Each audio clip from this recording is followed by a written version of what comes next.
ज्ञान उठति अरु ज्ञान घन सदगुरु शंकर रूप नमो नमो बहुवारही सकल सपूजन भू। भक्तगणों को तथा देशवासियों को मेरा हार्दिक लोभी लंपट लालची तीनों से भक्ति न होय और भक्ति करे कोई सुरमा जाति बरन कुल खोय। लोभी और लंपट और लालची इस सबसे जो भक्ति नहीं होगा। जब तक कि मन अपने नियंत्रण में रहेगा तो आत्मचिंतन करके बुद्धि आत्मज्ञान होगा कहाँ से। अहंकार में रहेगा तो सेवा कर ही नहीं सकेगा, कहेगा कि क्या उसको किसको सुनाएंगे, हमसे तो बड़ा कोई विद्वान नहीं, यही मन में सोचेगा, हम दूसरे को क्या सुनाएंगे। और ख़ास तौर पर मनुष्य सब जीवों से जितना कहता है सर्वश्रेष्ठ है तो उसमें विषय में भी सर्वश्रेष्ठ है, बड़ी विषय भोगी, बड़ा लोभी लंपट लालची। एक बार की कथा है, एक ब्रह्मा जी के पास ये तीनों पहुँचे। कौन कौन? ये चारों पहुँचे। मनुष्य, उस समय ब्रह्मा जी ने आयु भाई सबको बराबर दिए थे 40-40 वर्ष। मनुष्य, बैल, कुत्ता, बगुला पहुँचे चारों। चलिए भाई मीटिंग करके चारों जो है पहुँचे ब्रह्मा जी के पास। ब्रह्मा जी से निवेदन किए, अपना अपना विचार रखे कि कहिए क्या क्या क्या सेवा करें जी, तुम लोग क्या किस लिए आए हो यहाँ? कहा भगवान जो है हमको, बैल ने कहा पहले, भगवान हमको जो है ना इतना 40 वर्ष आयु जो दिए हैं तो ढेर दिन तो बड़ी कड़ी परिश्रम करना होगा, कमाना होगा, और फल तो खाता है मनुष्य ने, इतना उसको पसीना बहाना होगा, हमको जो है बड़ा कष्ट करना होगा 40 वर्ष। कृपा करके हमको जो है ना आधे आयु दीजिए करके। ठीक है तो 20 वर्ष रख लें, ठीक है जाइए, और कोई बात नहीं पूछना तो ठीक है। तो जो है कुतबा पहुंचा। कुतबा ने कहा भगवान कितना मनुष्य का जो है ना सेवा करना पड़ता है, झाँझ करना पड़ता है, झूठो उसको खुश करना पड़ता है, सब काम झाम छोड़ करके मांस तांस खाने के लिए बखना पड़ता है, और डंटा तो अलग से लगता है। कितना मांस सड़ा गला मांस खाते खाते जो है ना 40 वर्ष से कितना खाएं, इतना आयु हमको नहीं चाहिए करके। ठीक है तो 20 वर्ष तुमको आधा कर तक, हाँ ठीक है तो 20 वर्ष कर दिया कर, ठीक है जाओ 20 वर्ष। फिर जो है बगुला पहुंचा ब्रह्मलोक, तो कहा ब्रह्मा जी से निवेदन किया, प्रभु हाँ तो जो है हमको इतना आयु नहीं चाहिए, मछली तछली खाना पड़ता है, कोई जीवन हुआ, इतना आयु लेकर के हम क्या करें, बड़ी कष्ट होता है। पेट भरने में मछली तछली खाना, कीड़ा मकोड़ा जो गंदा चीज़ खाना पड़ता है। तो कहा ठीक है, कहना क्या कल के तो इतना आयु हमरा ले लीजिए। बोले ठीक है तो आधा कर लेंगे, 20 वर्ष जा रहा, 20 वर्ष लीजिए। तो लास्ट में मनुष्य पहुँचे, दिखा सकी भाई हम भी जाते हैं ब्रह्मा जी से कुछ ले। इस बड़ा लोभी प्रवृत्ति का होता है मनुष्य, त्याग शक्ति नहीं होता है। त्यागने के बाद बोलिए तो भड़किए जाएगा, कहता मेहनत से हम कमाए हैं, धन त्याग लेंगे, अब मृत्यु जब आएगा तो वही धन में ही उसकी आसक्ति रहेगी, जिसके कारण से उसकी दुर्गति हो जाती है जीवात्मा की। मैं इस पर भी लघु कथा कर रहा हूँ, पहले इसका सुन लीजिए। तो ब्रह्मा जी से निवेदन क्या, ब्रह्मदेव प्रभु हाँ बोलो क्या बात है। कब प्रभु जो है हमको इतना कम आयु में क्या क्या कर सकेंगे, बाल बच्चा करना पड़ता, कान मकान दुकान फकान जगह जमीन खरीदना पड़ता है, जितना कम कल के चाहिए क्या, कल के हमको आयु और बढ़ा दीजिए 40 वर्ष से क्या होने जाने वाला है। तो बैलवा का आयु हमारे पास 20 वर्ष है, तो ले लेगा? क्योंकि दे दीजिए ना, तो बड़ी कृपा हो गया। क्योंकि हाँ ठीक है, तो हम दे देते हैं,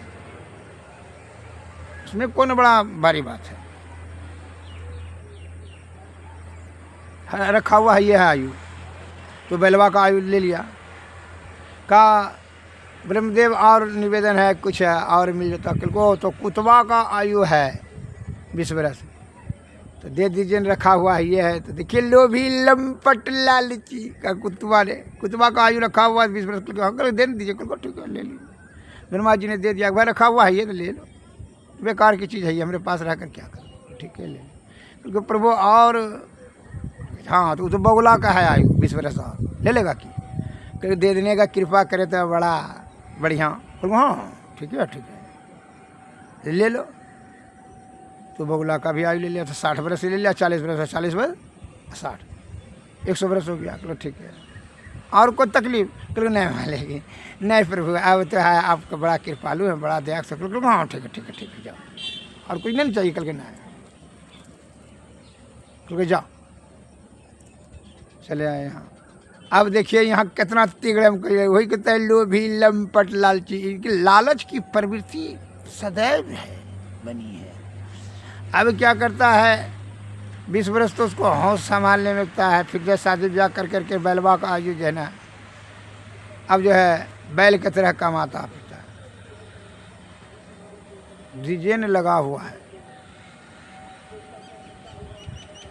कमाते कमाते जो है ना, फिर जो है कुत्ता के आयु में चला आता है। तो अब क्या हुआ कि कुत्ता का जब आयु में चला आया तो झाझा कर रहा है, बेटा को यह काम ने क्या हुआ, काम ने क्या, ऐसे नहीं बनाया, ऐसे पढ़ो, ऐसे लिखो, ऐसे विद्वान बनो, ऐसे छार बनो, जनाल करो, कलाल बनो, छलाल बनो, धन जमा करो, यही सब में गफलत में। फिर जो है उसका सुनता कौन है, खाली झाझा के दो बुढ़वा से। फिर जो है बैलवा का आयु में बैल की तरह कमाता है, कुतवा का आयु में झाझा करता है। फिर जो है वही बगुला के आयु में क्या होता है, लास्ट में चुपचाप होता है। क्या बोलने की शक्ति, देखने की शक्ति, सुनने की, समझने की शक्ति सब धीरे धीरे जो है लुप्त हो जाती है। वह बगुला का आयु समझ लीजिए, अब खाली टुक टुक जगता है और मने मने जो पश्चाताप करता है कि व्यर्थ में यह हमें इतना आयु लेकर करके इतना जो है व्यर्थ में अपना जीव आत्मा को कष्ट में डाल दिया। हुआ कुछ नहीं लगा हाथ में, गफलते में समय बर्बाद चला गया।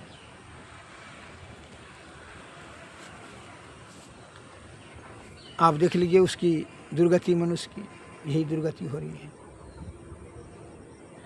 अब मैं आपको बता रहा हूँ कि विषय कितना बलवती होता है, इसलिए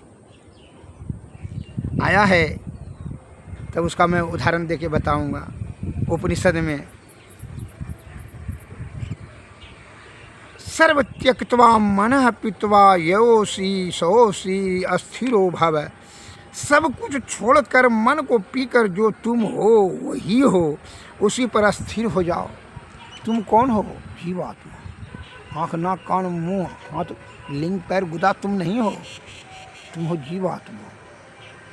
सभी माया मोह काम क्रोध लोभ रंग रूप रस शब्द गंध स्पर्श ये सभी विषय का परित्याग करके तुम जो हो वही हो, उसी को जो है जीवात्मा को परम आत्मा में लगाने का ही तुम कोशिश में लगे हो। यही तुम्हारे लिए सर्वश्रेष्ठ सर्वोपरि कार्य है। अन्यथा गफलत में तुम अपना जो है जीवात्मा को कष्ट में डालते रहता है आदिकाल से।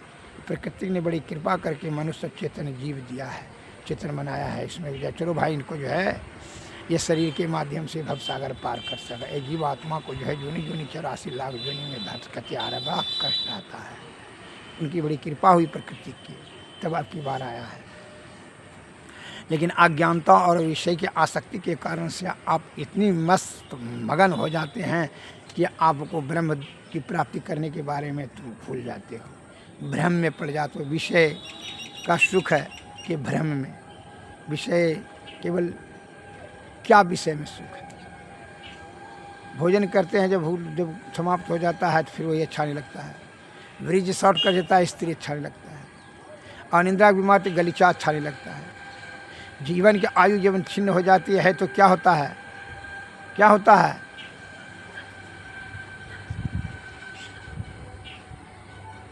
कुछ अच्छा नहीं लगता है। जैसे मृत्यु के समय में भोग का जो है समाप्ति हो जाती है, फिर अंत समय में कि अब जो है जीते जी या जीवात्मा को परमात्मा में नहीं मिला सके। संत महात्मा का बात उस समय या स्मरण होगा जब तक कि आपको शक्ति नहीं रहेगा। इसलिए शक्ति अवस्था में या अपना ब्रह्म की प्राप्ति कर सकते हैं। सूरज शब्द योग, मानस जप, मानस ध्यान से साधन जो करेंगे तो शक्तियाँ रहेगा तब ना। अब कमर में दर्द है, पेट में दर्द, थौना में दर्द है, शुगर है, बीपी है, गैस्ट्रिक है, तो ध्यान उस समय होगा। ये तन को नहीं जाएगा परमात्मा के पास, जीवात्मा जाएगा परमात्मा के पास। तन तो जरेगा शमशान घाट में, 5 तत्व में है, 5वें तत्व में मिल जाएगा। इसलिए विषय का परित्याग करोगे तभी। मैं लोकल दृष्टि से उदाहरण देता हूँ, जरा सा श्रवण करें। 2 भाई गए कमाने के लिए परदेश। 10-12 बरस से अच्छा कमाया, जो है ना 1 लाख रुपया कमाया, बहुत पुरानी बात है। दोनों भाई ने सलाह किया, चलो भैया घर अपना माता पिता का सेवा करेंगे, शादी ब्याह करके वहीं परिवार के साथ जीवन यापन सुख से करेंगे, विदेश में कितना दिन रहेगा। और वो ठीक है बोलते हो भैया, चलो उन पैसा पूंजित है गया करो। हाँ 1 लाख उस समय जा 10 बीघा जमीन का, ठीक है चलो। वहाँ से 1 लाख का जो सोने का और चांदी का जो है सिक्का था, पहले कागज़ का नोट नहीं चलता, लकड़ी का बक्सा बनवाया, उसी बक्सा में सभी धन रखा। 12 वर्ष का कमाई, सोना चांदी का सिक्का, और एक लकड़ी का बक्सा दूठो बनाया। एक ठो में जो है हंडी और बिछावन उछावन, कम्बल कमंडल बर्तन, उसमें एक लकड़ी के बक्सा में रखा, एक लकड़ी के बक्सा में सोना चांदी का सिक्का भर के रख दिया। अब बड़का भाई ने सोना चांदी वाला बक्सा मथा उठा करके आया नदी के किनारे में, और डेंगी पर सवार होकर के वहाँ से चला। डेंगी पर सवार होकर के, नदी बहुत बड़ी नदी थी, पार होना था। तो नाव खिंचने लगा, नैया भाड़ा पर ले लिया था।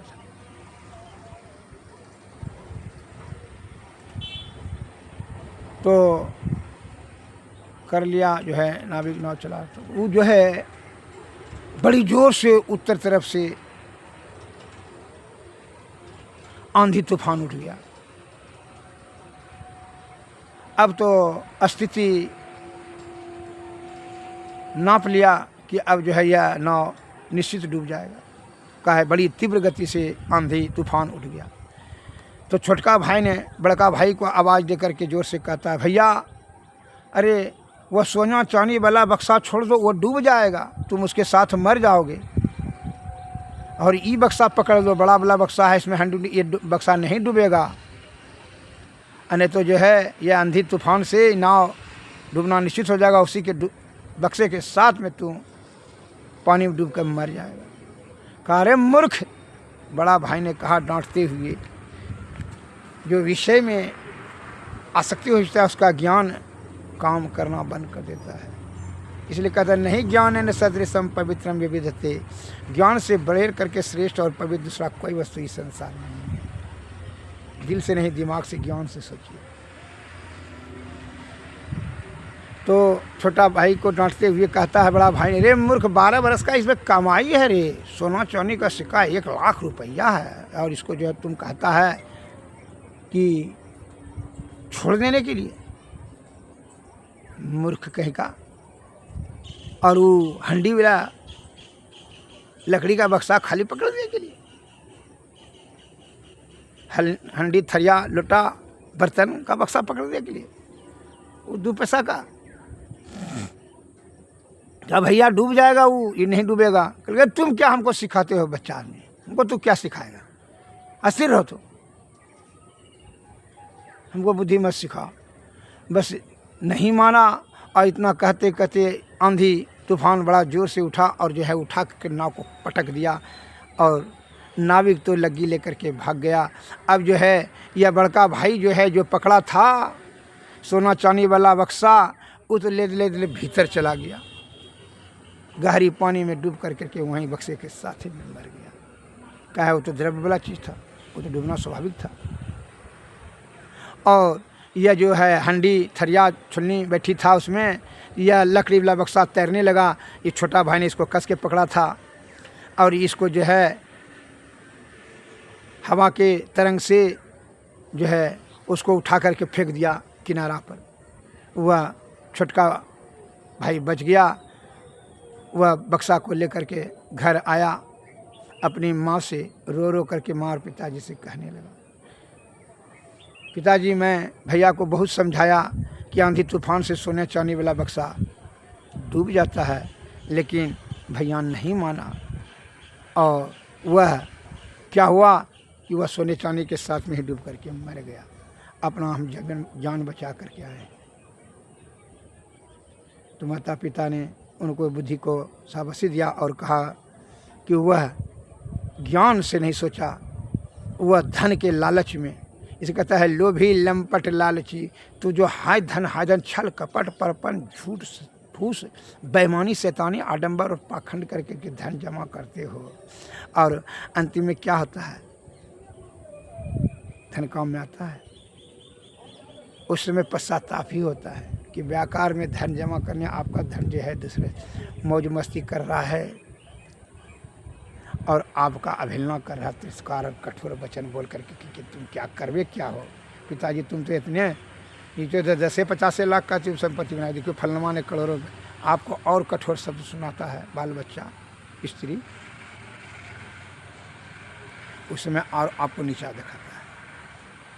इसलिए क्या करो, यह लोभ की प्रवृत्ति त्याग शक्ति बढ़ाओ और संतोष के से धारण करो और मेहनत का फल क्या ही ग्रहण करो और ईश्वर को प्राप्त करने के बारे में ही जतन करो। और यह होगा सद्गुरु के शरण में। बिना सद्गुरु के कृपा से विषय का त्याग दुर्लभ नहीं होगा। इसलिए विषय का परित्याग करने के लिए सद्गुरु की कृपा, सद्गुरु की संगति अति अनिवार्य है और उनकी कृपा से ही ब्रह्म का दर्शन होगा, तब ये जीवन मरण से मुक्त हो जाएंगे। जब तक उनकी कृपा नहीं होगा तब तक आपकी विषय से आसक्ति नष्ट नहीं होगी, सद्गुरु की कृपा। और जब विषय जब तक नहीं त्यागेंगे तब तक परमेश्वर ईश्वर की प्राप्ति नहीं होगी। कहा है कि ये विषय बड़ा बलवती होता है, इसलिए ज्ञान से क्या करें, सद्गुरु की कृपा से। मोरे जिए रहो बड़ा, आपका जो है निर्णय पर पहुंचने में आपका बुद्धि दुविधा गति में फंस जाता है। उसका दुष्परिणाम होता है कि जीवात्मा का दुर्गति निश्चित तुम कर लेते हो। विषय में आसक्ति होने के कारण से विषय के आधार पर ही सोच करके विषय के परे आत्मचिंतन करें। इसलिए कबीरदास जी ने कहा है, मोरे जिए राव बड़ा अंदेशवा मुसाफिर जहियों कौनियो, मोह का शहर कहर नर नारी, मोह का शहर कहर नर नारी, दिल फाटक घन घोर, मोरे जिए राव बड़ा अंदेशवा मुसाफिर जहियों कौनियो, कुमति नायक फाटक रोके परियों कठिन झिक जोर, मोरे जिए राव बड़ा अंदेशवा मुसाफिर जहियों कौनियो, संशय नदी अगौड़ी बहती विषम धार जल जोर, क्या मनवा तुम गाफिल सोबो यवा मोर न तोर। निस दिन प्रीति करो साहब से नाही न कठिन कठोर। जहियों कौनी मोर जीरा बड़ा इंद सेवा मुसाफिरी। जहियों कौनी हो काम दीवाना क्रोध है राजा बसे 25 चोर। सतपुरुष एक बसे पश्चिम दिश तासों करो निहोर। आवे दर्द राह तो हिलावे तब पैयों निजोर।